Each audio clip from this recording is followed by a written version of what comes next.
안녕하세요, 라이트하우스입니다. 오늘은 한국은행 이주열 총재가 언급하면서 논란의 중심이 되고 있는 리디노미네이션에 대해서 설명해 보도록 하겠습니다. 리디노미네이션은 실질 가치는 그대로 유지하되 화폐 단위를 변경하는 화폐 개혁을 말하는데요. 우리나라에서 이루어졌던 사례와 장단점, 그리고 과연 성사 가능성이 있는지에 대해서 살펴보도록 하겠습니다. 지난 3월 말 국회 질의에서 이주열 총재가 공론화에 동의한다 라고 한 답변에 대해 각 뉴스 매체들이 마치 리디노미네이션이 될 것처럼 선동하며 뉴스를 쏟아냈는데요. 그들이 말하는 기사의 내용은 화폐의 단위를 1000대1 비율로 줄이는 방안입니다. 즉 1000원을 1원으로 단위만 바꿀 뿐 실제 가치에는 영향이 없도록 하는 것을 말합니다. 예를 들어 현재 거론되는 방향으로 진행한다고 했을 때 만원짜리 옷은 10원으로, 10억짜리 아파트는 100만원으로 가격만 바뀌게 된다는 거죠. 이런 조치를 취했을 때의 장점을 간단히 정리하면, 첫째는 계산의 편의성으로 회계가 간편해지는 점과, 두 번째는 소비가 활성화되는 점, 세 번째는 자국 통화의 위상이 올라가는 것과, 네 번째는 지하 경제의 양성화입니다.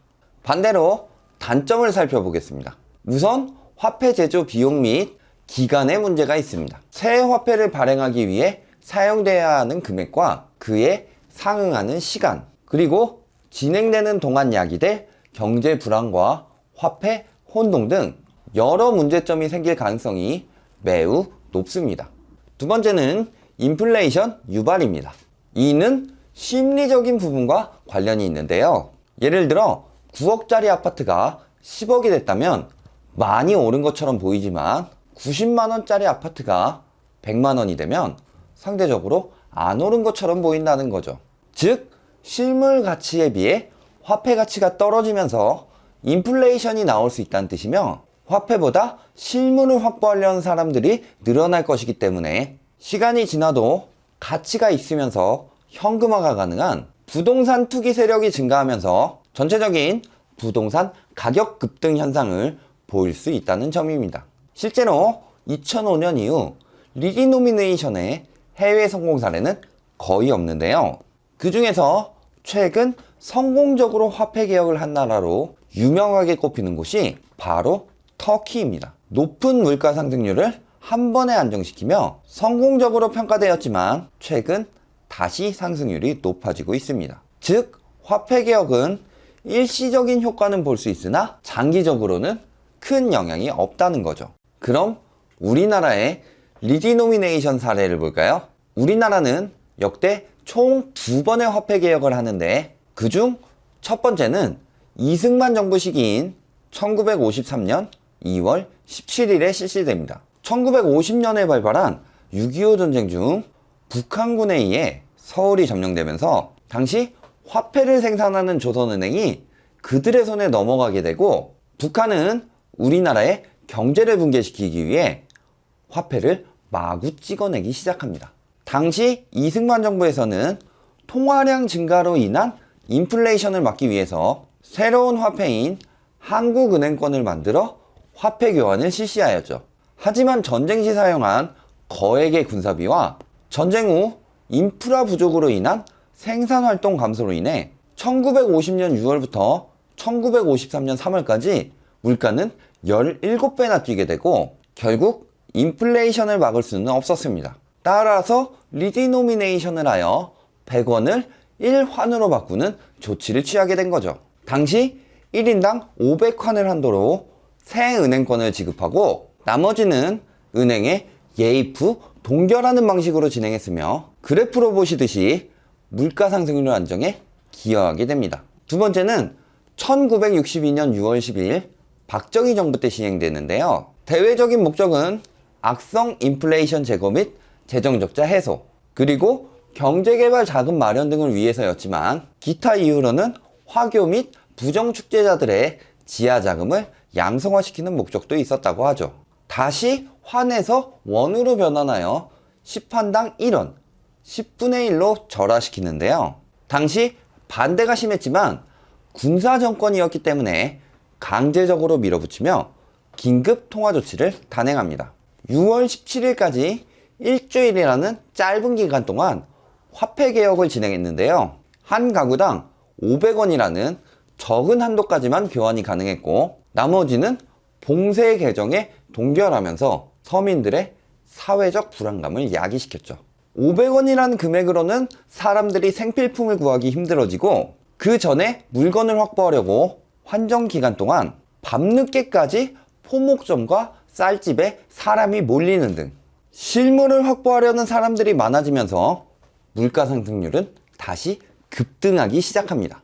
그리고 쏟아져 나올 것으로 생각했던 화교들의 지하 자금은 생각보다 굉장히 미미했는데요. 당시 100만 원 이상의 거액 예입 건수는 고작 0.2%, 금액으로는 14.8%의 굉장히 적은 수준이었으니까 말이죠. 오히려 예금 동결로 인한 자금 고갈 현상으로 중소기업의 가동률은 57.7%까지 떨어지는 등 경제적으로 역효과만 나며 무참히 실패해버리고 맙니다.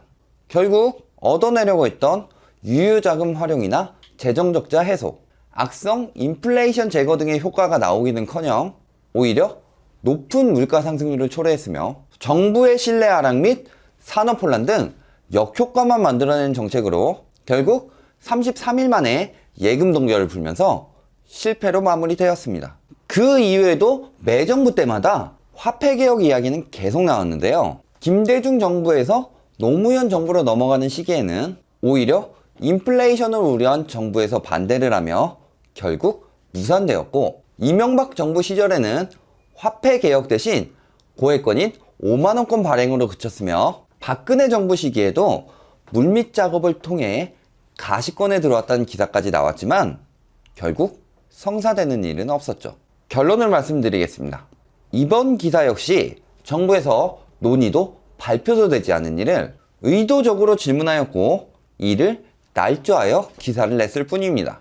실제 이주열 한국은행 총재는 물어본 것에 지금 시점을 염두에 둔 것이 아니라 원론적으로 대답했을 뿐이라고 말했고, 4월 18일에는 리디노미네이션은 전혀 생각하지 않고 추진 계획도 없다고 일축했습니다. 즉, 기사로 선동했을 뿐이며 이런 행위는 국가에 도움이 되지 않음에도 단지 선진국 중에서 화폐 단위가 높다는 그럴듯한 명분을 만들어서 호도하여 이를 통해 미리 실물을 확보하려는 부동산 투기 세력이 움직이도록 부추기려는 것 뿐입니다. 예전과는 달리 지금은 전산화가 잘 되어 있어 회계에 어려움도 없고 카드 시대로 넘어왔기 때문에 화폐 단위가 높더라도 사용하는데 불편함이 없죠. 게다가 지금은 예전과는 다르게 사람들의 교육 수준도 높아졌기 때문에 화폐 단위가 바뀔 뿐 금액 차이가 없다는 것을 다들 충분히 이해하고 있습니다. 그러니 가격 단위가 바뀐다고 해서 상대적으로 싸게 느껴지기 때문에 소비가 증진되고 인플레이션 현상이 일어난다는 이야기는 국민들을 우매하고 감정적이며 이성적인 판단이 부족한 사람들로 치부하는 행위일 뿐이죠. 화폐의 가치가 제 기능을 발휘하지 못할 때나 성공하는 것이 리디노미네이션입니다. 지금 우리나라 화폐가 제 가치를 못하고 있나요? 이미 박정희 정부 때 물가 폭등이라는 실패를 본 우리나라는 특단의 조치가 필요하지 않는 이상 화폐 개혁을 할 명분도 이유도 없습니다. 게다가 현 정부의 취지는 부동산 안정화입니다. 이유 없는 화폐 개혁으로 실물 가치를 올려 부동산 투기를 조장하는 행위를 할 리가 없으니 리디노미네이션을 단행할 가능성은 없다고 봐도 무방합니다. 선동과 농간에 현혹되지 말고 본질을 바라보고 판단하시길 바랍니다. 오늘 보신 영상이 도움이 되셨다면 좋아요와 구독 부탁드립니다.